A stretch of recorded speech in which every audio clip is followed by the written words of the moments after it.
Hello everyone, welcome back to my channel. It is the last video of a series of 5 videos on how to sew farm animals' finger puppets. And today I'm gonna show you how to sew this cute hen.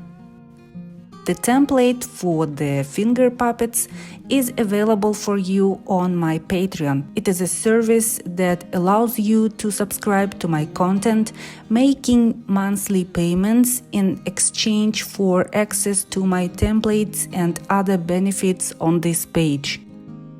Currently, there are already about 50 templates available for you to download. I add new templates 2-3 times a month. And there are 3 file formats of your choice.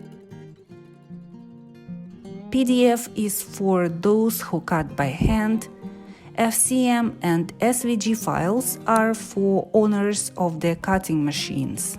The link to my Patreon page you can find in the description box under the video below. Well, my puppet details are already cut.